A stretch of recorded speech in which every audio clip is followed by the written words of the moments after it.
오늘 저는 여러분과 함께 삶의 밤을 지날 때라는 제목으로 하나님의 말씀을 나누고자 합니다. 사도 바울 선생은 그 선교 여행에서 두 번 크나큰 충격을 받은 적이 있습니다. 그는 처음 아시아에 나가서 복음을 전하기 때는 큰 꿈을 가지고 마음에 부풀은 계획을 세우고 떠났습니다만 아시아에서 하나님의 성령이 도와주지 아니하심으로 비참하게 선교에 실패하고 말았습니다. 아사에서 실패하고 난 다음 마음에 굉장한 충격을 받은 그는 새로 방향을 바꾸어서 비두니아에 가서 복음을 전하기로 작정하고 일로 비두니아로 갔으나 비두니아에서는 두 번째 또다시 치명타를 당했습니다. 그곳에서도 그는 선교에 실패하고 말았습니다. 연거푸 두 번 실패를 한 그에게는 아주 기력조차 차릴 수가 없었습니다. 그래서 성경을 보니까 그가 비두니아로 내려갔고 그곳은 밤이었다고 말했습니다. 인생길이란 항상 올라갈 때가 좋고 또 찬란한 빛이 비치는 행로를 걸을 때가 좋지, 내리막길을 가는 것은 힘들고 고통스럽고 더구나 앞을 바라볼 수 없는 캄캄한 밤을 맞이하게 될 때는 그 고통은 말로 다 할 수 없습니다. 바울은 두 번의 실패의 충격을 받고 난 다음에 드로아의 캄캄한 밤에 내리막길에 앉았습니다. 그리고 그는 그곳에서 기도하고 있었습니다. 그런데 하루 하나님께서 그에게 찬란한 환상을 보였습니다. 그는 마게도니아인의 환상이었습니다. 마게도니아로 건너와서 우리를 도우라. 그래서 그곳에서 바울은 새로의 꿈과 환상과 소명을 얻고 일로 마게도니아로 건너가서 그곳에서 하나님의 도움으로 말미암아 온 유럽을 복음 천지로 만드는 위대한 기적을 창조할 수 있게 된 것입니다. 우리 인생을 사는 생활도 그와 같습니다. 한 번 충격을 받고 실패를 하고 또 한 번 충격을 받고 실패를 했다고 해서 그 인생이 완전히 나고자가 되고 버림받는 것은 아닙니다. 인생이 내리막길을 내려가고 앞길이 캄캄하게 되었다고 해서 그에게 갈 길이 없는 것이 아닙니다. 왜냐하면 사람이 실패하고 또 실패하고 내리막길을 내려가고 캄캄한 밤을 지날 때, 그때 새로운 꿈과 환상을 얻을 때인 것입니다. 그때 하나님께서는 우리에게 새로운 믿음을 주시고 새로운 꿈을 주시고 새로운 삶을 주는 위대한 기회를 삼아줄 수가 있는 것입니다. 이렇기 때문에 실패가 성공으로 변하게 되고 절망이 소망으로 변하게 되는 것은 우리가 캄캄한 밤을 만났을 때 세상에 나가서 길을 찾으려고 방황하지 말고 하나님을 찾을 때 하나님께서는 우리의 마음속에 깨어진 꿈 속에서 새로운 꿈과 환상을 주시고 새로운 삶의 행로를 보여주시고 거대한 승리의 길을 열어줄 수가 있는 것입니다. 이렇기 때문에 우리의 경험한 인생사를 보면 대개 많은 실패가 우리로 하여금 진실로 인생을 성공으로 살 수 있는 문을 열어주는 안내자가 된다는 것을 체험할 수 있는 것입니다. 그러면 절망하고 낙심하며 인생을 포기하는 사람이 되지 말고 바울같이 인생의 새로운 삶을 출발하는 환상을 얻는 기회를 갖기 위해서 우리는 어떻게 해야 될까요? 우리의 삶이 역경에 역경을 통할 때 어떠한 삶의 자세를 취하고 살아야 될까요? 첫째로 우리는 이와 같은 일이 우리 생애 속에 다가오면 회개해야 되는 것입니다. 회개는 내가 죄를 지었을 때도 회개하고 내 스스로가 죄를 깨달을 수 없을 때도 회개해야 됩니다. 왜냐? 우리가 역경을 통할 때는 하나님께서 우리에게 그 무엇을 깨닫게 하기 위해서 역경을 통하게 하는 것이기 때문에 하나님 앞에서 아무런 변명을 하지 말고 깨어져서 회개해야 되는 것입니다. 여러분, 우리는 자기가 알지 못하는 사이에 이 세상의 교만의 깝지를 덮어쓰게 되기도 하고 세상 풍습이 그 생활을 둘러싸기도 되는 것입니다. 이와 같은 교만의 깝지를 벗기고 세상 풍습에서 벗어나고 하는 것은 회개하는 길밖에 없습니다. 자기의 죄를 철저히 회개하고 불신앙을 회개하고 불순종의 죄를 회개하는 기회를 삼아야 되는 것입니다. 고난당하고 역경에 처해도 회개할 줄 모르는 사람은 새로운 꿈과 환상을 얻을 자격이 없습니다. 고난당할 때 자기의 죄만 회개할 것 아니라 조상의 죄도 회개해야 되는 것입니다. 왜냐하면 하나님께서는 조상이 죄를 범하면 그 자손 3, 4대까지 하나님께서 화를 내리겠다고 말한 것입니다. 이렇기 때문에 조상이 잘못해도 그 죄가 3, 4대로 내려가는 것입니다. 조상의 죄라도 회개해야 될 것입니다. 조상의 죄만 회개할 것이 아닙니다. 사회와 민족의 죄도 회개해야 되는 것입니다. 왜냐하면 그 사회와 민족의 잘못이 그 한 개인의 생활 속에도 치명타를 가져올 수 있기 때문인 것입니다. 하나님은 우리를 깨우치게 하시려고 깨뜨리시기 위하여, 그리고 하나님의 뜻을 깨닫게 하기 위하여 징계하실 때가 많습니다. 성경 히브리서 12장 5절로 13절에 보면 또 아들들에게 구원한 것 같이 너희에게 권면하신 말씀을 잊었도다. 일러스되 내 아들아 주의 징계하심을 경히 여기지 말며 그에게 꾸지람을 받을 때 낙심하지 말라. 주께서 그 사랑하시는 자를 징계하시고 그의 받으시는 아들마다 책질하심이라 하였으니 너희가 참으면 징계를 받기 위함이라. 하나님은 아들과 같이 너희를 대우하시나니 어찌 아비가 징계하지 않는 아들이 있으리요. 징계는 다 받는 것이거늘 너희에게 없으면 사생자여 참 아들이 아니니라. 또 우리 육체의 아버지가 우리를 징계하여도 공경하였거든 하물며 모든 영의 아버지께 더욱 복종하여 살려 하지 않겠느냐. 저희는 잠시 자기의 뜻대로 우리를 징계하였거니와 오직 하나님은 우리의 유익을 위하여 그의 거룩하심에 참여하게 하시느니라. 무릇 징계가 당시에는 즐거워 보이지 않고 슬퍼 보이나 후에 그로 말미암아 연달한 자에게는 의의 평양한 열매를 맺나니 그러므로 피곤한 손과 연약한 무릎을 일으켜 세우고 너희 발을 위하여 곧은 길을 만들어 저는 다리로 하여금 어그러지지 않고 고침을 받게 하라고 주님께서는 말씀하고 계신 것입니다. 이러므로 하나님께서는 우리의 일생을 통하여 수많은 징계를 내리십니다. 우리는 이런 징계가 우리에게 내려올 때 스스로를 변명하지 말고 하나님 품에서 자꾸 도망치지 말고 그때는 깨어지고 회개하는 것입니다. 사도 바울 선생이 아시아에서 실패하고 비두니아에서 실패한 것은 하나님의 징계입니다. 왜냐하면 그가 열심히 특심해서 하나님 앞에 기다리고 하나님의 뜻을 알아보기도 전에 인간의 열심으로 내리질주했기 때문에 하나님께서는 그를 징계해서 그로 하여금 깨어져서 하나님 앞에 기다릴 줄 아는 그런 사람이 되게 하려고 주님이 징계하신 것입니다. 그가 아시아의 실패의 징계를 당하고 비두니아의 실패의 쓴 잔을 마시고 그 다음 드로아로 내려가서 캄캄한 밤에 하나님의 징계를 받고 깨어지고 회개하고 기다릴 때 하나님께서는 마게도니아의 새로운 환상을 보여주시 새로운 위대한 선교의 길을 열어주신 것입니다. 이러므로 우리는 어려운 고비를 당할 때 첫째도 회개요, 둘째도 회개요, 셋째도 회개하는 것입니다. 주님께서는 말씀하기를 회개하라, 천국이 가까이 왔다고 말씀한 것입니다. 하나님이 도와주시는 천국이란 회개하는 사람의 마음속에 임하는 것이지 교만한 자의 마음에 임하지 않습니다. 하나님은 교만한 사람을 낮추시고 겸손한 자에게 은혜를 주신다고 말씀하신 것입니다. 이러므로 우리의 일생은 항상 하나님께서 우리를 다스리고 인도하신다는 것을 알고 우리에게 시련과 환난 다가올 때 그때마다 무릎을 꿇고 하나님께 깨어져서 회개하고 자백하고 내 죄만 회개할 것이 아니라 나의 조상의 죄도 조국과 민족의 죄도 내가 회개하고 하나님 앞에 기다릴 때 하나님은 새로운 삶의 길을 열어주게 되는 것입니다. 둘째로 우리가 해야 될 것은 삶의 캄캄한 밤을 지날 때는 하나님의 도움을 간절히 구해야 되는 것입니다. 성경은 뭐라고 말합니까? 환난 날에 내게 부르짖어라. 그리하면 내가 너와 함께하여 너를 건지고 영화롭게 하리라고 말씀하신 것입니다. 너희 중에 고난당한 자가 있느냐? 저는 주께 기도할 것이요. 즐거워하는 자가 있느냐? 주께 찬양하라고 말하는 것입니다. 고난당할 때는 우리가 깊이 생각해 보는 때요, 고난당하는 때는 그리고 하나님 앞에 무릎을 꿇어 간절히 기도할 때인 것입니다.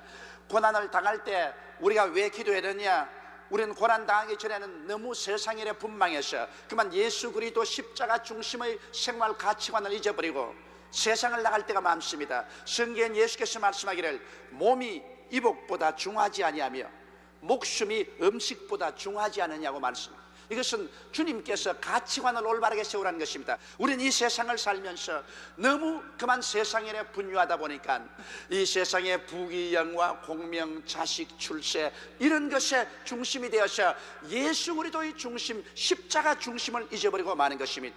그러나 고난은 우리를 깊이 생각하게 만들어주는 것입니다. 고난 당할 때 우리는 이러한 모든 깝지를 벗어버립니다. 몸이 옷보다 중하고 목숨이 음식보다 중한 것을 깨닫게 되는 것이며 회개하게 되고, 그래서 내가 어디서 와서 어디로 가며 왜 사는가, 그 좌표를 올바르게 설정할 수 있는 것이며, 이렇기 때문에 고난당할 때 우리는 주의 도우심을 간절히 구해서 예수님 중심으로 서고 하나님의 자비와 긍휼을 간구하는 우리들이 되어야 될 것인 것이며, 셋째로 우리가 고난당할 때는 예수님의 말씀을 가까이 해야 되는 것입니다. 고난당할 때 여러분 다른 허튼 일 할 필요 없습니다. 고난당할 때는 주님께 엎드려서 기도하고 하나님 말씀을 부지런히 읽어야 되는 것입니다. 왜냐하면 하나님의 말씀 속에서 하나님 우리에게 고난당하기 전에는 도저히 깨달을 수 없는 깊은 교훈을 깨닫게 만들어주는 것입니다. 평소에 읽어도 무슨 말인지 알 수 없던 그런 말씀들이 고난당할 때는 내 영혼 속에 양식으로 다가옵니다. 깊은 단꿀이 되어서 영혼 속에 솟구쳐 올라오는 것입니다. 또한 고난당할 때 여러분 하나님 말씀을 읽으면 말씀보다 더 큰 위로가 없습니다. 세상 그 어떤 위로도 우리의 중심을 위로할 수 없습니다. 그러나 말씀은 우리 영혼을 위로하는 크나큰 영양제가 될 수 있는 것입니다. 이렇기 때문에 고난당할 때는 말씀을 찾아가야지, 말씀을 저버리고 그냥 탄식하고 원망하고 지나가면 아무 소용이 없습니다. 이스라엘 백성들은 고난당할 때 말씀을 찾지 아니하고 자꾸 원망 탄식하다가 그만 버림을 닫고 마는 것입니다. 말씀을 찾으면 바로 그 속에 하나님이 계시고 하나님이 돕는 손길이 나와 있는 것입니다. 말씀 속에서 하나님은 우리에게 믿음을 넣어주시고 우리에게 용기를 주시고 새로운 지혜를 주시고 총명도 주시는 것입니다. 이러므로 믿음은 들음에서 나며 들음은 그리스도의 말씀으로 말미암다고, 고난당할 때처럼 믿음이 필요할 때가 없습니다. 그럴 때 우리는 말씀을 마음속에 깊이 찾아가는 것은 대단히 필요한 것입니다. 넷째로 우리가 고난당할 때는 믿음의 선배나 동지들과 만나서 대화를 하는 것이 참으로 좋습니다. 고난당하면 대단히 외로워집니다. 사람이 좋을 때는 친구도 많고 일가도 많습니다. 내가 부귀영화를 누릴 때는 대문이 아예 사람으로 끓이지 않습니다. 그러나 고난당하고 괴로우면 가까운 사람들 다 떠나갑니다. 물론 와서 동정은 해주지요. 불쌍하다고 말하지만은, 그러나 벌써 그 사람은 이 사회 속에서 잊어버려져가는 사람이 되어가버리고 마는 것입니다. 고난당할 때 친구가 참된 친구라고 말하는 것입니다. 좋을 때 친구야 얼마든지 있지요. 그러나 고난당하면 친구들이 다 떠나가고 마는 것입니다. 이렇기 때문에 형제는 고난의 날을 위해서 만들어졌다는 성경의 잠언서 말씀이 있습니다. 좋을 때는 친구들이 굉장히 좋아요. 그러나 아주 고난당하면 친구들은 다 떠나고 마지막 찾아오는 것은 형제들은 그래도 남아서 찾아오는 것입니다. 그렇기 때문에 피는 물보다 진하다 하는 말이 거기에 있는 것입니다. 그러나 우리가 고난당할 때 신앙의 선배나 동지들과 대화하는 것은 굉장히 좋습니다. 그렇기 때문에 여러분 구역장이 필요하고 조장이 필요하고 또 교역자가 필요하고 목사님들이 필요한 이유가 거기에 있는 것입니다.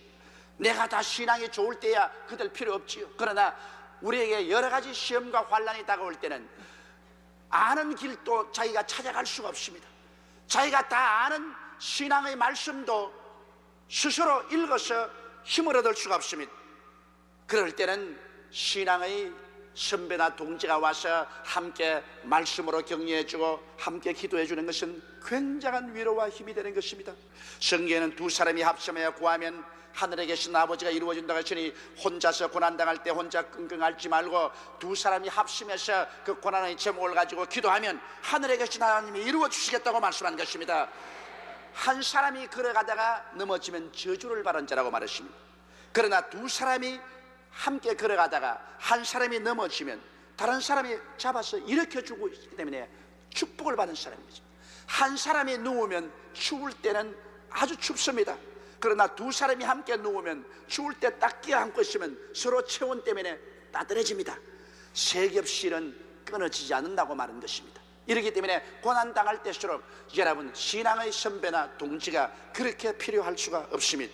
성경에는 주님께서 말씀하기를 너희 두세 사람이 모인 곳에는 나도 너와 함께 있겠노라고 말씀하신 것입니다.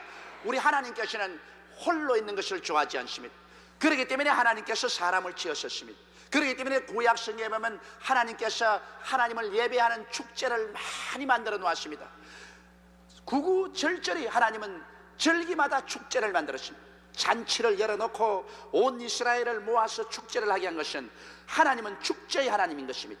하나님은 잔치의 하나님이신 것입니다. 하나님은 많이 모여가지고서 함께 찬양하라고 즐거워하는 것을 기뻐하시는 것입니다. 외롭게 혼자 있는 것 하나님은 원치 않습니다. 그렇기 때문에 우리는 주일 교회에 모여서 이와 같이 그리스도 이름으로 축제를 가지고 3일날 또 모여서 말씀을 공부하고 구역 예배로 모이고 또 가정 예배로 모이고 두세 사람이 항상 모여서 주님을 찬미하는 것을 주님은 기뻐하시고 주님은 그 자리에 와서 계시고 주님은 그러한 사람들에게 복을 주시는 것입니다. 하나님께서는 아무리 잘난 사람도 아주 못난 사람과 함께 머리를 맞대고 어깨를 부비고 함께 웃고 함께 울기를 원합니다. 함께 모이니까 좋은 마음을 있을 수 없습니다. 싸우더라도 하나님이 두세 사람 모여서 함께 싸우고 또 함께 회개하고 함께 용서하고 함께 웃고 또 함께 밀어주고 함께 끌어주고 이렇게 사는 것이 인생의 축제입니다. 하나님은 축제의 인생을 살기를 원하지 홀로 고고한 인생을 살기를 절대로 원하지 않습니다. 그렇기 때문에 여러분 시련을 당하는 것도 하나님께서는 너희 혼자 살지 말고 함께 살아라, 동지들이 함께 모여서 함께 기도하라, 이런 기회를 만들어 주려고 주님께서 시련을 보내주는 것입니다. 믿음의 선배나 동지들이 와서 믿음과 격려의 말씀을 주고 동정의 말씀을 줄 때 이것이 굉장한 힘이 됩니다. 여러분 환난 당하지 않은 사람은 그냥 찾아가서 몇 마디 말씀해 주고 기도해 주는 것이 별 볼 일 없는 것처럼 생각합니다. 그러나 그렇지 않습니다. 저는 지금까지 신앙 경험을 통해서 보게 될 때 병원에 입원해 있는 사람이 가서 제가 평범한 하나님 말씀을 해주고 손잡고 기도해주면 환자가 눈물을 쫄쫄 흘립니다. 저는 여러 번 생각했습니다. 무엇 때문에 우노? 내가 와서 말씀 늘 전하는 그 말씀 전하고 손 한번 잡아주고 기도해주는데 왜 울까? 또 고난당한 우리 부영이나 형제들을 위해서 제가 격려의 말씀을 기도해주면 꼭 눈물을 흘립니다. 그건 왜냐하면 그렇게 말하는 사람에게는 자기는 고난 속에 있지 않기 때문에 평범한 말을 하고 평범하게 도와준다고 하지만은 고난당하는 사람에게는 마음이 굉장히 외롭고 약해집니다. 사람이 고난을 당하고 시련을 당하게 되면 정신적으로 약해지고 용기가 없어지고 허전해집니다. 그럴 때는 정말 도움이 필요합니다. 저 사람 옛날에는 사자같이 용감하고 옛날에는 그렇게 믿음도 강하고 튼튼하더니 이거 왜 어떻게 되었노? 왜 사람이 저런 약한 말을 하나? 고난을 당하면 약해져요. 믿음도 약해지고 용기도 약해지고 마음도 약해져요. 그때는 정말 신앙의 선대나 동지가 필요합니다. 정말 이웃의 한마디 따뜻한 말이 얼마나 마음에 고마운지 말로 다 할 수가 없습니다. 최근에 저는 윗병이 나서 식사를 잘 못했습니다. 그듭 계속된 강행군을 했더니만 이 정신적인 스트레스 때문에 식사를 못해요. 그런데 내게 와서 격려의 말을 해주고 또 죽 한 그릇이라도 끓여주고 하는데 얼마나 감격이 되는지 모르겠어요. 그 죽을 제가 먹으면서 눈물을 펑펑펑 쏟았습니다. 그런데 내가 보고 평소에 내가 그렇게 약한 사람이 아닌데 왜 이렇게 눈물이 많아졌는가? 내가 약할 때 와서 격려의 말을 해주고 기도해주고 그거 죽 한 그릇이나 끓여다 주는 사람이 그렇게도 감사하고 고맙고 자꾸 눈물이 날 수가 없어요. 나는 그게 시어머니에 절실히 느꼈습니다. 우리가 강할 때 약한 사람을 무시해서는 절대로 안 되겠구나. 내가 강할 때일수록 이웃이는 약한 사람 찾아가서 위로해주고 기도해주고 격려해줘야 되겠구나. 따뜻한 손길 한 번 더 내밀어주고 그러고 기도 한마디라도 더 해줘야 되겠구나. 이것을 절실히 느꼈습니다. 하나님은 고난을 통해서 우리에게 많은 것을 가르쳐 주시는 것입니다. 다섯째로 우리는 고난 당할 때 원망 불평하지 말고 오히려 고난을 통해서 하나님께 감사를 드려야 되는 것입니다. 왜냐하면 환난과 고난은 신앙 인격을 성숙시키고 인생을 새롭고 깊게 이해하게 해주는 것입니다. 고난 당하지 할 때는 자기 혼자가 다 된 줄 알고 자기 혼자 모든 것을 다 해결하고 살아갈 줄 그렇게 알지만 고난을 당하면 자동적으로 사람들은 인생을 깊이 생각하게 되는 것입니다. 내가 어디서 왔는가? 내가 어디로 가는가? 나는 무엇하고 살아왔는가? 허송세월하고 살지 않았는가? 내 괜히 쓸데없는 일로서 분망하면서 살아오지 않은가? 내가 너무 무정한 인간으로서 살아오지 않은가? 이런 여러 가지 일을 생각하게 되는 것입니다. 그렇기 때문에 환난과 고난은 신앙 인격을 성숙시키므로 여러분, 우리에게 늘 편안한 날만 다가와서는 안 되는 것입니다. 환난과 고난이 종종 다가와야 우리 사람들은 성숙합니다. 속이 깊은 사람이 됩니다. 깨어집니다. 자기 이외 이웃을 생각하고 사랑할 수 있는 그런 사람이 될 수 있는 것입니다. 환난과 고난을 전혀 당하지 않은 사람은 물정을 알지 못합니다. 세상이 어떻게 돌아가든지 자기만 잘 먹고 잘 입고 잘 살면 된다고 생각합니다. 가난하고 불쌍하고 고난당하는 사람에 대해서 무관심하게 되고 마는 것입니다. 이러므로 우리의 신앙 인격이란 것은 반드시 말씀만 읽고 기도만 많이 한다고 해서 그 인격이 성숙하는 것은 아닙니다. 우리는 기도하고 말씀도 많이 읽고 성령 충만해야 되지만 종종 하나님이 보내시는 시험과 환난을 통해서 우리는 시험과 환난을 먹고 그로서 우리 인격이 성숙하고 자라나야만 되는 것입니다. 환난과 고난은 우리를 죽이려고 하는 것이 아니라 우리를 성장시키려고 하는 밥이라는 것을 알게 되시기를 주의 이름으로 축원합니다. 이러므로 환난과 고난을 받아 먹지 아니하고 그를 피하고 오히려 원망과 불평을 하는 사람은 자기 인격의 성숙할 기회를 놓쳐버리고 오히려 파멸을 당하고 버림받게 되는 것입니다. 그러나 환난과 고난을 받아들여서 그것을 먹고 소화시키고 그것을 성숙하게 하면 자기의 생활 속에 크나큰 유익이 됩니다. 그렇게 하기 위해서는 환난과 고난 때 원망과 불평하지 말고 눈물을 흘리고라도 감사해야 되는 것입니다. 여러분, 바로 고난의 길이 바로 희망의 길이라는 것을 알아야 되는 것입니다. 요셉 보십시오. 요셉이 형들에게 팔려서 발가벗겨서 애굽의 종으로 끌려갈 때 그 얼마나 처참한 고난의 길입니까? 세상에 아버지의 심부름으로 형들에게 맛있는 음식을 갖다 주었는데도 형들은 동생을 잡아서 옷을 벗기고 그에게 종의 값을 받고 미디안 대상에게 팔아서 애굽의 종으로 팔아버렸다. 종으로 끌려가는 요셉의 길은 고난의 길이었습니다. 눈물의 길이었습니다. 절망의 길이었습니다. 환난과 고난을 그 이상 표현할 수 없습니다.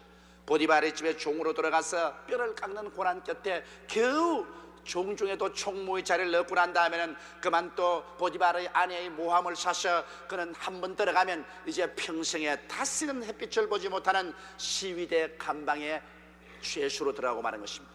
세상에 고난치고 그렇게 억울하고 처참한 고난이 있을 수가 없습니다. 요셉은 그 캄캄하고 절망적인 고난의 길에 처해서 그의 앞길이 아득했었습니다. 그러나 얼마 있지 않아요. 그는 그 감옥에서 만난 술장관과 떡장관을 통해서 하나님의 섭리의 역사가 나타나서 나중에 애굽의 바로왕이 고난에 처했을 때 그에게 도움을 줄 수 있는 자는 요셉밖에 없다는 것이 알려지고 요셉은 등극이 되어 순식간에 애굽의 국무총리가 되어버리고 마는 것입니다. 그에게는 고난의 길이 바로 희망의 길이었습니다. 바울 선생님도 똑같았습니다. 바로 아시아에서 실패한 고난의 길, 비두니아에서 실패한 고난의 길이 드로아의 캄캄한 밤에 내려앉으시나 그 고난과 어두움의 길이 그에게는 새로운 꿈을 얻고 새로운 환상을 얻는 희망의 길이 되었다는 것을 그는 알게 되는 것입니다. 이렇기 때문에 고난당할 때 하나님께 감사해야 될 것은, 왜냐하면 고난은 여러분에게 희망의 길을 여는 산고의 역할이 된다는 것을 잊지 마시게 되시기를 주의 이름으로 축원합니다. 고난의 길을 통해 하나님을 더 깊이 체험하게 되고 하나님을 더 깊이 깨닫게 됩니다. 성경으로 읽던 그 하나님이 내가 고난을 통할 때 비로소 내 피 속에, 내 뼈 속에, 내 살 속에 체험된 살아있는 하나님이 되고 감사하게 하는 하나님이 되는 것입니다. 고난을 통해서 체험한 그 하나님이야말로 내가 다시는 떠날 수 없는 나와 일치가 된 하나님이 되는 것입니다. 오직 밤을 지나본 사람만이 또 다른 밤을 지나가는 사람을 이해하고 동정하고 격려하고 믿음과 위로와 지혜를 나누어 줄 수가 있는 것입니다. 자기가 밤을 지나보지 않은 사람이 밤길 지나는 사람을 어떻게 안내하고 도와줄 수 있겠습니까? 옛 성경의 말처럼 눈물을 흘리며 한 조각 빵을 먹어보지 않은 사람하고는 인생을 논할 가치조차 없다고 말하는 것입니다. 실제로 고난을 통해서 울어보고 통곡해보지 않은 사람과 신앙을 논할 가치는 없는 것입니다. 이러므로 여러분이 여러 가지 고난을 당하거든 이상한 일 당한 같이 생각하지 마십시오. 왜냐하면 환난은 인내를, 인내는 연단을, 연단은 소망을 이루는 길이 되기 때문인 것입니다. 우리 다 같이 고개시켜 기도드리겠습니다. 전능하시고 거룩하신 우리 아버지 하나님, 우리는 이 세상을 살면서 수많은 크고 작은 밤을 지납니다. 내 아버지 하나님이시여, 믿지 않은 사람에게는 고난은 절망이지만 우리 믿는 사람에게는 고난은 새로운 희망으로 나가는 문이 된다는 것을 알게 하여 주시옵소서. 고난당할 때 회개하고, 고난당할 때 깨어지고, 고난당할 때 화해하고, 내 아버지 하나님 고난당할 때 더 주님을 찾는 우리들이 되게 도와주시옵소서. 고난당할 때 하나님께서 그를 통해서 새로운 승리의 문을 연다는 것을 잊지 말게 도와주시옵소서. 아버지 하나님, 우리 주 예수 그리스도는 우리를 대신해서 십자가에서 몸을 찢고 심장을 터지고 피를 흘림으로 그 고난을 통해서 우리 죄 많은 인생들을 향하여 천국문을 활짝 열어놓았습니다. 예수님 십자가 고난 아니었다면 노새처럼 닫혀진 천국문이 열려질 리가 말마, 아득하게 입을 열고 활활 불길이 타오르는 지옥으로 끄꾸러지고 말았을 것입니다. 십자가 고난의 길이 바로 천국의 영광의 길이었던 것입니다. 하나님 아버지, 우리를 위해서 예수님 오셔서 우리의 죄를 짊어지고 몸짓고 피를 흘리고 심장이 터져서 온몸에 피와 땀을 다 흘려주신 그 고난을 진정으로 고맙고 감사합니다. 부활의 그 큰 꿈, 천당의 그 영화로움이 예수님의 고난을 통해서 우리에게 주어진 것을 감사하고, 우리도 고난당할 때 내 아버지 하나님이시여, 낙심하지 말고 부활의 영광을 바라보고 더 큰 하나님의 희망을 바라보고 참고 감사하는 우리들이 되게 도와주옵소서. 우리 주 예수님 이름으로 기도드리옵나이다. 아멘.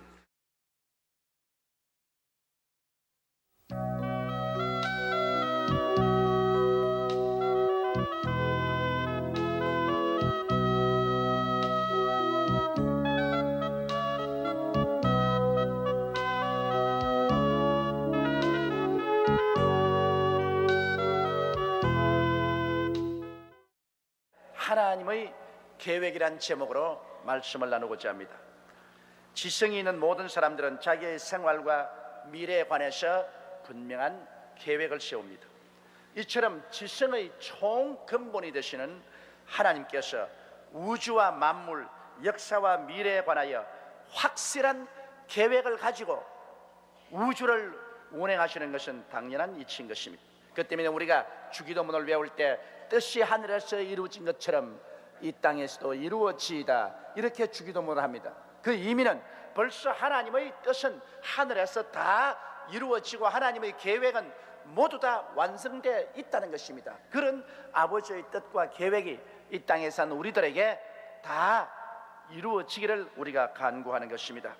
인생을 한 편의 연극이라고 비유한다면 그 연극의 줄거리와 대사는 하나님께서 이미 다 적어 놓으셨습니다. 우리는 하나님이 만드신 이 시간과 공간, 이 시대의 배우들인 것입니다. 여러분, 한 사람 한 사람은 하나님이 세워놓은 배우들입니다. 배우는 반드시 작가가 이미 적어 놓은 그 스토리와 그 대사를 그대로 외워야 됩니다. 배우가 자기 마음대로 연출을 하고 자기 마음대로 대사를 해버리면 그 연극은 엉망이 되어버리고 마는 것입니다. 그러므로 우리는 그 연극에 등장하는 배우로서 하나님께서 정해놓으신 대사를 말하고 역할을 해야지, 자기 마음대로 행동한다면 하나님이 만들어 놓은 인생 연극은 엉망이 되어버리고 마는 것입니다. 그 때문에 우리는 하나님의 음성에 깊이 관심을 갖고 귀를 기울이며 진심으로 순종하고 감각과 이성을 뛰어넘어 확실한 믿음을 가지고서 살아야 할 것인 것입니다. 그러기 위해서 첫째로 우리는 하나님의 길, 하나님의 음성을 잘 알고 귀를 기울여야 하는 것입니다. 여러분, 하나님께서는 430년 동안 애굽 땅에서 종살이한 이스라엘 백성들에게 하나님의 길과 하나님의 음성을 들려주신 것입니다. 하나님께서는 이스라엘 백성들에게 하나님이 작정하신 길을 분명히 보여주십니다. 너희들은 아브라함의 하나님, 이삭의 하나님, 야곱의 하나님께서 나타나셔 애굽에서 해방을 시켜서 이스라엘 백성을 인도하여 저 광야를 지나 하나님이 예비한 젖과 꿀이 흐르는 가나안 땅에 데리고 가서 하나님의 영광을 위한 선택된 제사장 민족으로 만들겠다고 말씀을 하신 것입니다. 하나님은 이 계획을 벌써 아브라함에게도 말씀하셨고 이삭에게도 야곱에게도 과거에 말씀하신 것입니다. 이것을 분명히 이루겠다고 우리 하나님께서는 그 하나님의 계획과 길을 이스라엘 백성들에게 보여주신 것입니다. 그리고 하나님은 모세를 통해서 시시각각으로 변화되어가는 환경에 적응해서 하나님의 계획을 이루는 음성을 들려주셨습니다. 바로 모세의 입술을 통해서 하나님은 이스라엘 백성들에게 시시각각으로 하나님의 지시와 음성을 들려준 것입니다. 그러므로 이스라엘 백성들이 하나님의 계획을 마음속에 꽉 채우고 모세의 음성에 귀를 기울였다면 하나님의 길과 하나님의 음성을 쫓아서 살아갈 수 있을 것입니다. 그러나 이스라엘 백성의 반응은 어떠했습니까? 이스라엘 백성의 마음이 미혹하여 하나님의 길을 알지 못했습니다. 하나님의 계획을 알지 못하고 조금만 고난에 처하면 자꾸 애굽으로 돌아가자고 말했습니다. 하나님의 길과 계획에 정반대된 현상으로 우리 애굽으로 돌아가자, 다시 종살이 하자, 하나님은 어떻게 했는지 모르겠다, 그러한 짓을 했습니다. 그리고 그들 마음이 강팍하여서 모세를 통해서 하나님이 말씀할 때 그 말씀에 반발하고 불순종하고 하나님 앞에서 난동을 부렸었습니다. 그렇기 때문에 하나님께서 히브리서 3장 7절로 11절에 이렇게 말씀하고 있습니다. 그러므로 성령이 이르신 바와 같이 오늘날 너희가 그 음성을 듣거든 노하심을 격동하여 광야에서 시험하는 때와 같이 너희 마음을 강팍하게 하지 말라. 거기서 너희 열조가 나를 시험하여 증험하고 40년 동안에 나의 행사를 보았느니라. 그러므로 내가 이 세대를 노하여 가로되 저희가 항상 마음이 미혹되어 내 길을 알지 못하였도다 하였고 내가 노하여 맹세한 바와 같이 저희가 내 안식에 들어오지 못하리라 하셨다 함과 같으니라. 그렇게 말하고 있는 것입니다. 그러므로 이스라엘 백성이 늘 하나님의 길을 알지 못하고 하나님의 음성에 완악하게 대적했으므로 하나님께서는 나중에 이스라엘 백성을 포기해버리고 말한 것입니다. 너희는 내가 계획한 안식의 땅에 못 들어온다는 버림받고 말았다. 그래서 이스라엘 백성들을 하나님 버리고 말한 것입니다. 우리는 오늘날 우리들에 대한 하나님의 길과 하나님의 음성에 귀를 기울여야 됩니다. 나 같은 인생 무슨 하나님이 관심을 가질 것이냐, 그렇게 말할 사람이 있을는지 모르겠지만 여러분이 오늘 이 교회에 와서 앉아 계신다는 이 사실이 하나님이 여러분에게 관심을 가지고 있다는 증거인 것입니다. 왜냐하면 예수께서 말씀하시기를 너희가 나를 택한 것이 아니요 내가 너희를 택하였다고 말씀한 것입니다. 아버지께서 내게 오게 하지 아니하시면 내게 올 자가 없나니라고 말씀하신 것입니다. 그러므로 여러분은 하나님의 택하신 바요 아버지께서 예수께로 와서 그 아들 예수와 교제하게 했기 때문에 여러분을 하나님이 소상히 알고 계십니다. 성경에는 우리에 대한 하나님의 길을 분명히 보여주고 있습니다. 시편 139편 16절에 내 형질이 이루기 전에 주의 눈이 보셨으며 나를 위하여 정한 날이 하나도 되기 전에 주의 책에 기록이 되었나이. 내가 어머니 뱃속에서 태어나서 하루도 아직 살지 않았는데 우리 일생이 하나님의 책에 이미 다 소상하게 기록되어 있다는 것입니다. 이것은 여러분 한 사람 한 사람에 대한 하나님의 인생 연극의 대본은 다 완성이 되었습니다. 하나님의 길이 있습니다. 내 길을 가기 위해서 하나님의 길을 저버려서는 안 되는 것입니다. 그러므로 하나님의 길로 가기 위해서 하나님은 모든 것을 예비하시고 성령으로 우리를 인도해 주시고 계신 것입니다. 고린도전서 2장 9절로 12절에 하나님이 자기를 사랑하는 자들을 위하여 예비하신 모든 것은 눈으로 보지 못하고 귀로도 듣지 못하고 마음으로도 생각지 못하였다함과 같으니라. 오직 하나님이 성령으로 이 모든 것을 우리에게 보이셨으니 성령은 모든 것 곧 하나님의 깊은 것이라도 통달하시니라. 사람의 사정을 사람 속에 있는 영 외에 누가 알리요? 이와 같이 하나님의 사정도 하나님의 영 외에는 아무도 알지 못하느니라. 우리가 세상의 영을 받지 아니하고 오직 하나님께로 온 영을 받았으니 이는 우리로 하여금 하나님께서 우리에게 은혜로 주신 것들을 알게 하려 하심이라. 하나님께서 은혜로 우리를 위해서 예비해 놓으시고 준비해 놓은 것을 우리가 깨달아 알 수 있도록 성령께서 우리에게 말씀해 주시는 것입니다. 이스라엘 백성은 모세를 통하여 말씀하셨는데 오늘날은 하나님 성령이 우리에게 말씀을 통하여 기도할 때 성령의 계시를 통해서 우리에게 보여주시는 것입니다. 그러므로 둘째로 우리가 그렇다면 어떻게 살아야 하겠습니까? 어떤 삶의 태도를 취하고 살아야 되겠습니까? 우리는 하나님의 길을 간절히 찾아야만 합니다. 사람들은 자기의 길을 정해놓고 하나님의 도움을 청합니다. 하나님, 나는 이 길로 가겠습니다. 이 사업을 하겠습니다. 이렇게 살겠습니다. 주여 와서 도와주옵소서. 믿습니다. 믿습니다. 도와주옵소서. 그렇게 하나님을 설득하려고 철야도 하고 금식도 하고 몸부림을 칩니다. 하나님 보시기에는 영 잘못된 길입니다. 여러분 그렇지 않습니까? 우리가 자식들을 기르는데 우리 자식들이 우리가 보기에는 너무나 어리고 완전히 잘못된 길로 가려고 작정해놓고 아버지 어머니에게 이리 가게 해주세요, 이리 가게 해주세요, 믿습니다, 믿습니다 한다고 부모가 들어줄 테겠습니까? 부모는 자식이 잘 되어서 훌륭하게 살기를 원하고 마음속에 계획을 세우고 있는데 자식은 그거 다 버리고 넉마주의가 되겠다고 하는데 그 부모가 오냐? 네 마음대로 넉마주의가 되어라. 그렇게 할 부모는 아무도 없습니다. 격렬하게 부모가 저항할 것입니다. 이러므로 하나님의 길을 우리가 찾지 않고 나의 길을 정해놓고 하나님의 도움을 청하는 자가 너무 많습니다. 대다수의 사람들이 제게 기도받으러 오는 거 보면 이미 자기 갈 길을 자기가 다 정해놓고 난 다음에 안수하여 주님을 설득해서 내가 갈 길로 주님이 따라오면서 도와주게 하옵소서. 그러면 나는 대장이고 주님은 쫄병입니다. 그렇게 해서는 안 됩니다. 또 어떤 사람은 하나님의 길을 찾았으나 마음에 안 들면 자기 마음대로 가는 사람입니다. 하나님의 길을 찾아서 가는데 하나님의 길이 조금 어렵다고 해서 그만 다 버려버려라, 나는 내 마음대로 간다, 더 많은 세상을 사랑하여 데살로니가로 가고 하는 말처럼 그만 하나님 길이 어렵다고 자기 마음대로 데살로니가로 가버리면 그로서 바람과 함께 사라져버리고 마는 것입니다.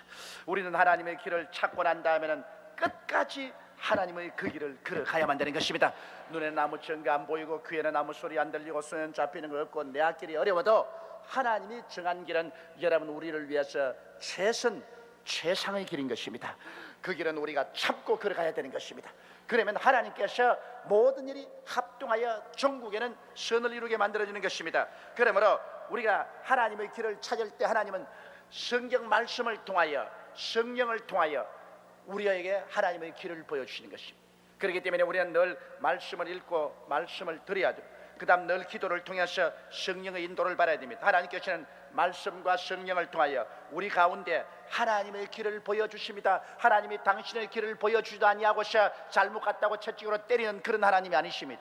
우리가 하나님의 길을 알고자 하면 반드시 이 길이 하나님께로부터 나온 길인지 내 길인지 깨달을 수가 있는 것입니다. 그러므로 말씀과 성령을 통하여 우리가 하나님의 길을 찾을 때 하나님께서는 성령을 통하여 마음의 뜨거운 소원으로 이끌어 주시는 것입니다.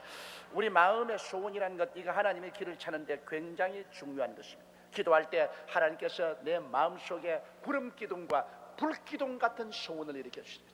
그리고 내가 하나님께 늘 계속해서 기도할 때 이 구름 기둥과 불 기둥 같은 소원이 사라져 버린다면 이것은 일시적인 감정적인 것이고, 그렇지 않으면 마귀가 미혹한 것입니다. 그러나 성령으로 온 마음의 소원은 우리가 기도할수록 그 깊이와 넓이와 높이가 더 많아지고 지구하게 마음속에 여러분의 전신을 휘어잡는 간절한 소원으로 여러분을 이끌어 주시는 것입니다. 이러므로 우리가 기도할 때 말씀과 성령을 통하여 마음에 뜨거운 소원이 오는가, 그것을 살펴봐야 되고, 일단 마음에 환한 깨달음이 오는 것입니다.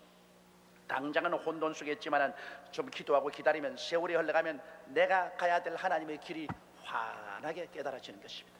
그러므로 이 환하게 하나님이 깨달아지게 하지 않으면 기다리는 것이 좋습니다. 사람들은 너무 성급해서 하나님 앞서 뛰다가 문제를 만듭니다. 우리가 하나님 앞에 기다리고 있으면 하나님께서 우리를 위해서 정한 길이 환하게 나타나게 됩니다. 분명히 내 앞에서 깨달음이 다가오게 되는 것입니다. 우리가 하나님의 길을 찾았으면 이제는 순종과 믿음으로 따라가야 되는 것입니다. 히브리서 3장 18절로 19절에 또 하나님이 누구에게 맹세하사 그의 안식에 들어오지 못하리라 하시느뇨 곧 순종치 아니하던 자에게가 아니냐, 이로 보건대 저희가 믿지 아니함으로 능히 들어가지 못한 것이라고 말했습니다. 하나님이 예비한 가나안 땅에 이스라엘 백성이 들어가지 못한 것은 순종하지 않기 때문에, 믿기 안 하기 때문에 못 들어갔다고 말씀을 하신 것입니다. 그러므로 여러분, 우리는 순종과 믿음으로 나가야 되겠는데, 우리가 순종을 하려면 반드시 희생이 따라오는 것입니다. 하나님의 길을 따라가려고 할 때 세상 길을 따라가는 사람이 모두 다 손가락질하고 반대합니다. 여러분의 가족 중에도 하나님의 길을 따라가려 할 때, 혹은 남편이 세상 길로 가면서 협박을 합니다. 혹은 아내가 세상 길로 가면서 하나님의 길로 가는 남편을 반대합니다. 혹은 일가 친척이 세상 길에 서 있는 사람들이 하나님 길로 가는 사람을 맞고 욕하고 주먹을 휘두를 때도 있습니다.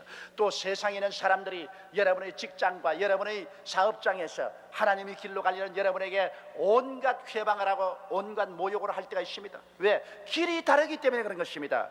하나님의 길이 다르고 세상 길이 다릅니다.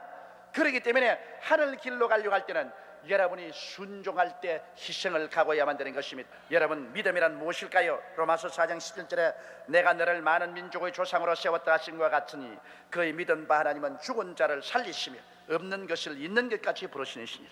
믿음이라는 것은 죽은 자를 살리는 것, 기적을 믿어야 되고 없는 것을 있는 것 같이 믿어야 되는 것입니다. 기적을 믿지 않고 눈에 안 보이는 없는 것을 있는 것 같이 믿지 아니하면 그건 믿음이 아닌 것입니다. 여러분, 육에 속한 사람은 감각주의자가 되어서 눈으로 보는 것 믿고 귀로 듣는 것 믿고 냄새 맡는 것 믿고 맛보는 것 믿고 손으로 만져야 나는 믿어보겠다. 그것은 감각주의자인 것입니다. 감각주의자는 절대로 믿음에 서지 못합니다. 왜냐하면 하나님의 믿음은 눈에 보이지 않는 것을 믿는 것이 믿음입니다. 감각하지 못하는 것을 믿는 것입니다. 천당은 보이지도 않고 들리지도 않고 맛볼 수도 없고 잡아볼 수도 없지만 우리는 믿습니다. 그러나 감각주의자, 육에 속한 사람은 절대로 천당을 믿지 않습니다. 그러므로 우리는 감각주의자가 되어서는 안 됩니다. 혼에 속한 사람은 이성 및 과학 만능주의자인 것입니다. 혼에 속한 사람은 모든 것을 이성적으로 생각하고 합리주의로 생각하고 과학적으로 생각해서, 그래서 이성이나 합리나 과학에 맞지 않으면 절대 믿지 않습니다. 그러나 하나님의 역사는 죽은 자를 살리는 것입니다. 죽은 자를 살리는 것이 과학이나 이성이나 합리성에는 절대로 어긋납니다. 그럼에도 불구하고 오늘날 믿음이라는 것은 하나님의 말씀이 주어졌으면 비이성적이나 비과학적이라도 믿는 것이 믿음인 것입니다. 그러므로 영에 속한 사람은 육에 속한 사람과 혼에 속한 사람과 달리 하나님의 말씀을 믿고 기적을 믿고 눈에는 안 보이고 인간의 생각으로 가능치 않은 것도 믿고 나가는 것이 참된 믿음인 것입니다. 그러므로 여러분은 오늘날 하나님의 길을 가기 위해서는 영의 사람이 되어야 되는 것입니다. 육의 사람에 대해 감각주의로 살아서 안 되고 혼의 사람에 대해서 이성적 과학적인 생각만 가지고 살아서는 안 됩니다. 영의 사람은 하나님이 말씀하시면 눈에는 아무 증거 안 보이고 귀에는 아무 소리 안 들리고 내 과학적인 사고로서는 어리석게 보여도 죽은 자를 살리는 기적을 믿고 없는 것을 있는 것 같이 믿으며 나아가는 사람이 되어야 되는 것입니다. 여러분은 믿음으로 살아야 됩니다. 나의 의인은 믿음으로 말미암아 살리라. 뒤로 물러가면 내 마음이 저를 기뻐하지 아니하라고 말씀하신 것입니다. 홍해수가 갈라진 것은 육의 사람에 의해서 혹은 혼의 사람에 의해서 갈라진 것이 아니라 영의 사람 모세가 기적을 일으키고 없는 것을 있게 하시는 하나님을 믿음으로 홍해수가 갈라졌던 것입니다. 하나님께서는 우리가 태어나기도 전에 이미 우리를 아시고 우리의 일생을 계획해 놓으시고 필요한 모든 것을 이미 다 예비해 놓고 계신 것입니다. 우리는 이 하나님의 계획을 말씀을 통하여 기도를 통하여 성령님의 인도로 깨닫고 그 길에 순종하고 억세게 믿음에 나아갈 때 하나님께서 우리를 돌봐주시고 하나님이 우리 일생을 책임져 주시는 것입니다. 우리는 하나님께 엎혀서 일생을 살게 되는 것입니다. 내가 피땀을 흘려 사는 것이 아니라 하나님의 손에 잡혀서 하나님의 등에 엎혀서 하나님의 능력으로 우리 일생을 살고 천당까지 가게 되는 것입니다. 다 같이 고개 숙여 기도드리겠습니다. 전능하시고 거룩하신 하나님 우리 아버지요, 오늘날 사람들은 하나님의 계획을 저버리고 하나님의 길을 떠나서 아담과 하와처럼 자기의 수단과 방법과 자기의 노력으로 자기의 길을 정해놓고 살려고 하다가 피투성이가 된 사람 많습니다.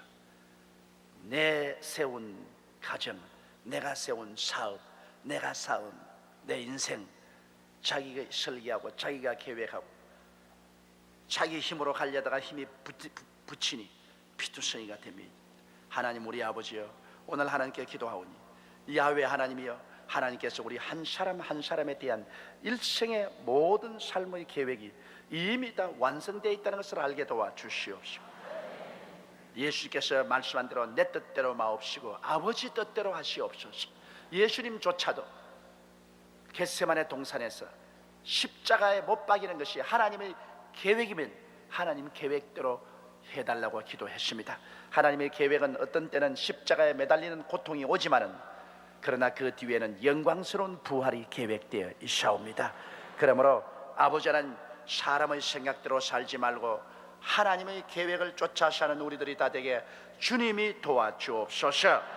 우리 주 예수님 이름으로 기도드리옵나이다. 아멘.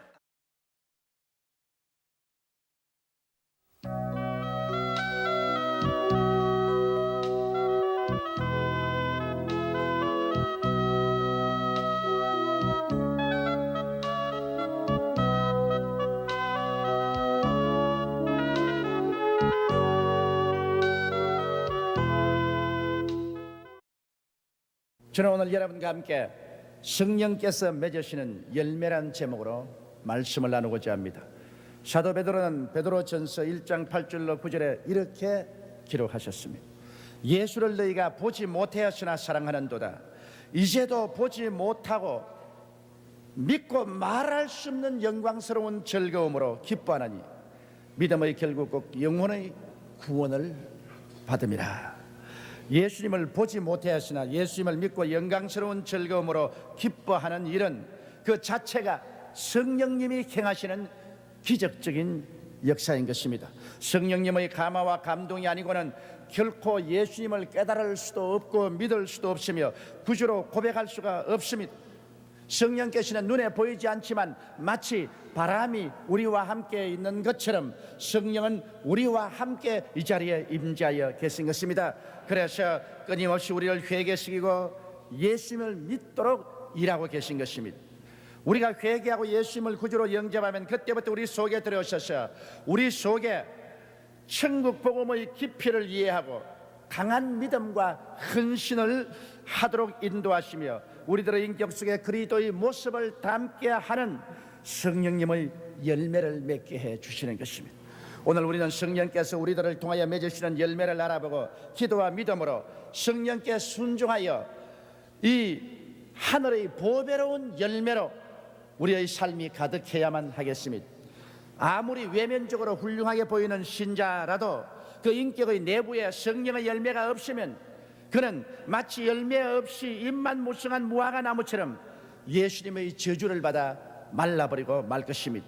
요한복음 15장 2절에는 보면 무릇 내게 있어 과실을 맺지 아니하는 가지는 아버지께서 이를 제버리시고 무릇 과실을 맺는 가지는 그 과실을 맺게 하리 하여 이것을 깨끗게 하시냐니라고 말씀을 하고 있는 것입니다. 그러면 하나님의 성령께서 여러분을 통하여 맺기를 원하시는 열매를 우리 하나하나 알아보고 그 열매를 사모하고 그 열매를 맺도록 성령과 우리 믿음으로 협조해야 되겠습니다. 첫째 열매는 사랑입니다.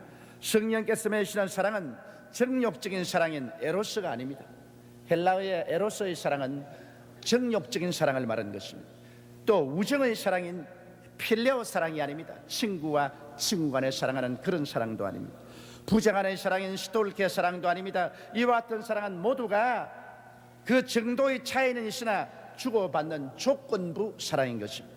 그러나 성령께서 맺으시는 사랑은 하나님의 사랑, 즉 아가페 사랑인 것입니다. 아가페 사랑은 희생적으로 주는 사랑인 것입니다. 무조건적인 사랑인 것입니다. 일방적인 사랑인 것입니다. 하나님이 세상을 이처럼 사랑하사 독생자를 주셨으니 이는 누구든지 저를 믿으면 멸망하지 않고 영생을 얻으려는 것은 아가페 사랑인 것입니다. 희생적으로 주신 사랑이요, 무조건적인 사랑이요, 하나님께서 죄인된 우리를 향해서 조건 없이 일방적으로 사랑해 준 사랑인 것입니다. 이와 같은 사랑은 인간적으로는 불가능합니다. 그 때문에 성령께서 기적적으로 우리의 삶 속에 맺어주는 열매인 것입니다. 그런데 이 아가페 사랑이 기본에 깔려야만 건강한 가정, 건강한 사회, 국가 및 세계가 될 수 있는 것입니다. 그러므로 우리는 매일 성령께서 우리의 생애 속에 이 아가페 사랑을 맺을 수 있도록 강구하고 성령께 협조해야만 하는 것입니다. 둘째로 성령께서 우리의 삶 속에 맺으시는 사랑은 희락의 역사인 것입니다. 성령께서 주시는 희락은 돈을 많이 벌기 때문에 그 때문에 마음속에 일시적으로 기뻐지는 그런 희락이 아닙니다. 지위가 높아져서 환희에 차서 부러지는 그런 희락도 아닙니다. 명예가 옴으로 말미암아 자랑스럽고 기뻐하는 것도 아닌 것입니다. 환경이나 육체를 통해서 오는 그런 희락이 아닙니다. 이와 같은 희락은 변화무쌍한 환경으로 인해 곧 사라져버리고 마는 것입니다. 성령께서 맺으시는 희락은 예수님의 은혜로 말미암아 영혼 속에서 솟아오르는 말할 수 없는 영광스러운 즐거움으로 기뻐하는 기쁨인 것입니다. 이와 같은 희락의 열매는 주님의 말씀을 사모하고 기도하기를 게을리하지 않은 사람이 생활 속에 맺어지는 열매인 것입니다. 이와 같은 기쁨이 삶을 건강하게 하고 능력 있게 살 수 있도록 만들어주시는 것입니다. 사람이 이 땅에 살면서 그 마음속에 기쁨을 잃어버리면 삶의 의욕을 상실합니다. 삶의 용기도 잃어버린 것입니다. 살아갈 수 있는 힘을 잃어버리고 마는 것입니다. 우리에게는 끊임없는 엑스타시, 마음을 황홀케 하는 기쁨이 언제나 필요한 것입니다. 그런데 이 세상에서 얻는 기쁨은 순식간에 사라집니다. 그러나 하나님께서 예수 그리스도를 믿음으로 말미암아 우리의 가슴 속에 성령으로 부어주시는 기쁨은 영원한 기쁨인 것입니다. 그렇기 때문에 바울 선생은 감옥에 들어앉아서 고통과 괴로움 속에 있으면서도 에베소 교인들을 향해서 혹은 빌립보 교인들을 향해서 기뻐하라, 내가 다시 말하니 기뻐하라고 말씀하신 것입니다. 이 기쁨은 성령께서 우리 마음속에 맺어주는 기쁨인 것입니다. 이러므로 말씀을 사모하고 간절히 기도하면서 성령이여 우리 영혼 속에 성령이 주시는 기쁨의 열매를 맺게 하여 주시옵소서. 우리 늘 기도해서 우리 마음속에 광채를 가지고 기쁨을 가슴속에 가득히 담고 사는 여러분 되시기를 주님 이름으로 축원합니다. 셋째 열매는 화평의 열매인 것입니다. 성령께서 주시는 화평은 환경이 갖다주는 화평이 아닙니다. 어느 부자가 화평에 대한 것을 묘사한 그림을 얻기 위하여 유명한 화가들을 집에 청하여 대접을 잘하고 그림을 그리도록 했습니다. 당선되는 작품은 고가로 사겠다는 약속은 물론 했습니다. 그래서 화가들이 열심을 다하여 이 부자가 그를 쳐다볼 때마다 마음의 화평을 느낄 수 있는 그림을 그리려고 전력을 기울이고 그 그림을 완성하고 난 다음에 그 부잣집 정원에 와서 이 그림을 전시했습니다. 그리고 부자가 고가로 사줄 것을 기대했습니다. 그런데 한 사람의 그림 앞에 부자가 섰습니다. 그 그림은 보니 평화롭고 호젓한 전원의 모습을 그린 그림입니다. 소는 누워서 여물을 씹고 닭은 목을 쭉 뻗고 정오의 시간을 알리게 큰 소리로 꺾기어하고 울고 있고 개는 한 곳에서 늘어지게 잠을 자고 있습니다. 그게 불안한 정조는 아무것도 없습니다. 반드시 그 그림을 살 것이라고 생각했는데 이 부자는 그 앞에서 잠시 서 있다가 고개를 끄덕끄덕하고는 지나가 버렸습니다. 두 번째 그림을 보았습니다. 두 번째 화가는 할아버지, 할머니, 아버지, 어머니, 자녀들이 함께 모여 오손도손 이야기를 나누는 아름다운 장면을 그린 그림이었습니다. 그곳에서도 사랑과 정이 넘치고 화평이 가득했습니다. 그러나 그곳에서 잠시 머물다가 부자는 지나갔습니다. 세 번째 그림을 보니 깊은 산중 호수에 바람 한 점 없는데 하늘을 가른 구름 한 점이 물 위에 두둥실 때 있는 장면을 그린 그림이었습니다. 그것도 잠시 동안 들어보다가 이 부자는 지나가 버리고 말았습니다. 네 번째 그림은 나이아가라 폭포처럼 천지를 진동하며 쏟아지는 폭포의 바위 기슭에 뻗어나온 가날편 나무가지에 둥지를 틀고 알을 품고 앉아있는 어머니 새가 있는데 지금이라도 바람만 한번 불어와서 물보라가 덮치면 그 둥지도 나무가지도 흔적 없이 사라질 그런 위험한 곳에 둥지를 틀고 알을 품고 있는 그 어미새의 눈 속에 불안과 공포가 하나도 없습니다. 편안한 마음으로 알을 품고 있습니다. 그 부자는 이 장면에 못 박힌 듯이 서서 보고 있더니 그는 고가를 주고 그 그림을 샀습니다. 사람들이 모두 다 불평을 말했습니다. 도대체 이것이 무슨 평화냐? 지금이라도 당장 폭포의 물이 한쪽으로만 조금 바람에 날리면 나무가위도 꺾어지고 둥지도 다 날아갈 위험이 있는데 이게 무슨 평화냐? 그때 그 부자는 말이 그 말이 옳다. 언제 바람이 불어 폭포의 물이 휩쓸려 와서 나무가지가 꺾어지고 둥지가 날아갈지 모르는 그 위험한 상태에서도 이 어미새의 눈을 보라. 조금도 두려워하지 않고 알을 품고 평안한 가운데 앉아있다. 이것이 우리 세계에서 필요한 평화다. 오늘 우리가 사는 세계는 언제 불행과 고통과 시험과 환난이 폭포처럼 다가올지 모르는 곳에 살고 있다. 우리가 살고 있는 이 땅에는 평화로운 땅이 아니다. 그럼에도 불구하고 이 새처럼 마음의 평안을 가지고 살 수 있다면 이게 참된 평화라고 말했습니다. 그러한 평화는 세상 사람으로 만들어지지 않습니다. 이는 하늘에서 내려온 성령께서 맺으시는 평화의 열매인 것입니다. 성령이 주는 평화의 열매는 바깥 환경에 구애되지 않는 영혼의 깊은 곳에 가득히 채워지는 평화인 것입니다. 이 평화만이 두려움과 불안을 이기고 강한 믿음과 용기를 주는 것입니다. 이렇기 때문에 예수님을 구주로 모시고 성령이 충만하여 말씀을 읽고 기도하며 찬미하는 삶 속에 하나님의 성령은 끝없는 평화의 열매로 맺어지게 하여 주시는 것입니다. 이런 평화가 있는 사람이 행복을 가질 수 있는 것입니다. 지위나 명예나 돈이나 온갖 것 다 가지고 있다 하더라도 여러분 평안이 없으면 행복은 사라지고 마는 것입니다. 행복의 조건은 바로 마음의 평화이고 이것은 성령께서 우리에게 베풀어 주는 것입니다. 다섯째 성령이 맺는 열매는 오래 참음입니다. 인내는 믿음의 바탕입니다. 그 때문에 하나님께서는 우리에게 축복하시기 전에 항상 인내를 시험해 보십니다. 오래 참을 수 있는 사람인가 없는 사람인가. 그리스도의 신자들은 반드시 오래 참는 성격을 가져야 하나님께 복을 받을 수 있는 것입니다. 오래 참음은 하나님의 말씀을 믿는 기본 바탕입니다. 내가 말씀을 믿었으면 동남풍이 불고 서북풍이 불어도 흔들리지 않고 오직 그 말씀을 믿고 참을 수가 있어야 되는 것입니다. 하나님께 대한 사라지지 않은 기대와 소망의 터전이 바로 인내입니다. 하나님께 대해서 우리와 기대와 소망을 가졌으면 우리 앞길이 칠흑같이 어두워도 기대와 소망을 버리지 말고 당황하지 말고 인내하면서 기대와 소망을 가지고 전진해 나갈 수 있어야 됩니다. 하나님의 사랑에 대한 주의 심도 없는 확신이 바로 인내인 것입니다. 내가 어둡고 캄캄한 사망의 골짜기를 지나갈지라도 하나님은 나를 사랑하고 계신다는 이러한 확신을 가지고 인내하고 참고 나가는 것입니다. 어떤 유대인이 독일의 강제노동 수용소에서 수용되어 있다가 사형장으로 나가기 전에 벽에 기록한 글이 지금도 남아있다는 것입니다. 비록 하늘에 구름이 끼어 태양이 보이지 않으나 구름 위에 언제나 태양이 있는 것처럼 지금 스산한 환경 가운데 있으므로 하나님이 우리를 사랑하는 것 보이지 않으나 그러나 하나님은 이 배후에서 항상 우리를 사랑하고 계신다는 것입니다.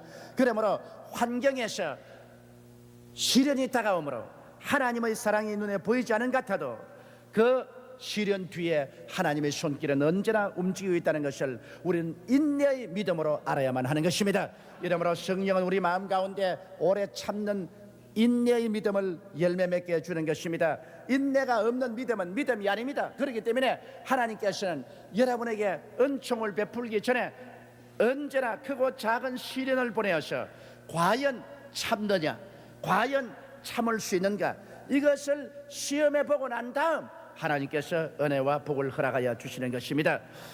다섯째로 하나님께서 우리에게 시험해 보는 것은 자비의 시험이며 또 성령께서 우리 마음속에 맺으시는 열매도 자비의 열매인 것입니다. 여러분, 자비란 것은 무엇일까요? 자비란 불쌍히 여기는 마음이 바로 자비심입니다. 부모는 자식에 대한 사랑 이전에 애처롭고 불쌍히 여기는 자비의 마음을 갖고 있는 것입니다. 그러므로 부모의 사랑이란 그냥 사랑이 아닙니다. 그 속에는 애처롭고 불쌍히 여기는 마음이 언제나 바탕에 깔려 있는 것입니다. 이와 같이 하나님께서 사람을 지었을 때는 처음에 그 마음속에 사랑과 자비심을 가지고 지음을 받았습니다. 그런데 죄와 마귀가 인간 속에 들어와서 그 사랑과 자비심을 완전히 파괴해버리고 마는 것입니다. 오늘날 우리의 마음속에 남아있는 것은 무엇입니까? 원수를 맺게 하는 마음인 것입니다. 서로 미워하고 서로 저주하고 파멸하려는 그런 마음이 우리 마음속에 있습니다. 분쟁하는 마음이 있습니다. 타협과 양보를 거부하고 서로 물고 찢고 싸우는 마음입니다. 시기하는 마음이 있어 남이 잘 되는 것이 몹시 보기 싫고 고통스러워 견딜 수가 없어서 남을 해치는 마음입니다. 분노하는 마음이 있습니다. 정신적으로 남을 폭행하는 그런 마음이 있습니다. 패당을 지어서 서로 갈라지고 분리하는 이러한 마음들이 우리에게 가득해 있어 우리에게 불행을 초래하고 있는 것입니다. 하나님께서 우리를 대하시는 마음은 사랑하는 마음, 자비로우심, 불쌍히 여기는 마음인 것입니다. 여러분, 성경에 보면 가늠하다가 현장에서 잡힌 여자를 사두개 교인, 바리새 교인, 율법주의자들이 끌고 와서 다 죽이려고 할 때 예수님께서는 뭐라고 말씀했습니까? 너희 중에 죄 없는 자가 먼저 돌로 쳐라. 그 말에 모두 다 간담이 서늘해서 다 도망을 치자 예수께서 말씀하시기를 여자여 너를 정죄하는 자가 있느냐? 여자가 말하기를 없나이다. 나도 너를 정죄하였느니. 집으로 돌아가서 다시 죄를 짓지 말라고 하셨습니다. 예수님은 자비를 베풀고 살리기를 원하시는 것입니다. 예수님은 죽이기를 원하지 않은 것입니다. 그러므로 오늘 성령께서 우리의 마음속에 맺으시는 열매는 이같이 불쌍히 여기는 마음이며 사람을 살리려고 하는 마음, 이 마음을 성령의 열매로 주님께서 맺게 하기를 원하시는 것입니다. 여섯째로 하나님 성령이 우리 마음속에 맺게 하는 열매는 양선인 것입니다. 이 세상에는 천성이 선량하고 양순한 사람이 있는가 하면 포악하고 악질적인 사람도 있습니다. 오늘날 젊은 세대 중에서 성품이 점점 포악해지고 거칠어지는 경향이 있습니다. 그 이유는 세상이 점점 사람의 가치를 등한시하고 물질 만능, 황금 만능 시대로 들어가기 때문에 점점 사람들이 물질화하고 포악해져가고 있는 것입니다. 그렇기 때문에 입에 담기조차 치가 떨리는 강도, 강간, 납치, 인신매매, 근친상간 등 정말 인간 종말의 현상을 우리는 신문지상을 통해서 매일같이 보고 있는 것입니다. 이것은 정말 말세가 가까워왔구나 하는 것을 피부로 느끼게 하는 것입니다. 이런 중에서도 성령께서는 예수님을 따르는 사람들의 마음속에 양선의 열매를 맺게 하고 있는 것입니다. 선량한 마음이 될 수 있는 그런 열매를 하나님의 성령께서 맺게 하는 것입니다. 양선의 열매가 가득한 사람은 착한 남편이 되고 착한 아내가 되고 착한 자녀들이 되고 착한 이웃이 되고 착한 성도는 참으로 값으로 헤아릴 수 없는 보배들인 것입니다. 이와 같은 사람들이 있기에 이 세상은 살아갈 수 있는 곳이 되는 것입니다. 성령께서 바로 이와 같은 착한 마음, 선량하고 양선한 마음의 열매를 우리의 영혼 속에 맺으려고 오늘 또 노력하고 있는 것입니다. 우리는 이 마음을 받아들여야 되는 것입니다. 이 마음을 받아들일 때 하나님께로부터 복을 받을 수가 있는 것입니다. 그리고 일곱째는 성령은 충성의 열매를 우리 마음속에 맺게 해주시는 것입니다. 충성심이란 어떠한 경우에도 변절하지 않고 한결같이 섬기는 마음인 것입니다. 디모데후서 3장 1절로 4절에 보면 내가 이것을 알라 말세에 고통하는 때가 이르리니 사람들은 자기를 사랑하며 돈을 사랑하며 자긍하며 교만하며 회방하며 부모를 거역하며 감사치 아니하며 거룩하지 아니하며 무정하며 원통함을 풀지 아니하며 참수하며 절제하지 못하며 사나우며 선한 것을 좋아하지 아니하며 배반하여 팔며 조급하며 자고하며 쾌락사랑하기를 하나님 사랑하는 것보다 더하는 시대가 온다고 말씀하는 것입니다. 이러한 것들이 사람들의 마음속에 충성심을 빼앗아가버리고 마는 것입니다. 오늘날 일본 사회가 강한 것은 일본 사람들은 그들의 소속한 집단에 대한 충성심이 말할 수 없이 뜨겁습니다. 그 때문에 그들은 세계 최대의 경제 대국을 이루어 놓고 만 것입니다. 우리 한국 사회의 크나큰 병폐는 우리 한국은 국가에 대한 충성심도 집단에 대한 충성심도 사회에 대한 충성심도 갖고 있지 않습니다. 우리 한국의 가장 부족한 것은 충성심의 부족인 것입니다. 그러나 우리 하나님을 섬기는 사람은 하나님 아버지와 예수 그리스도에 대하여 죽도록 충성해야만 하는 것입니다. 배신자는 결코 천국에 들어가지 못합니다. 성령께서 주님의 백성들의 마음속에 이 충성스러운 마음의 열매를 맺으려고 애를 쓰고 있습니다. 성령 요한계시록에 너가 죽도록 충성하라, 그래야면 내가 생명의 면류관을 내게 주겠다고 말씀하신 것입니다. 주를 믿는 사람만이라도 우리는 하나님 아버지와 예수님과 교회에 대하여 그 나라와 그 일을 먼저 구하며 충성스러운 마음을 가져야 되는 것입니다. 여덟째로 하나님의 성령께서 우리 마음속에 맺으시는 열매는 온유의 열매인 것입니다.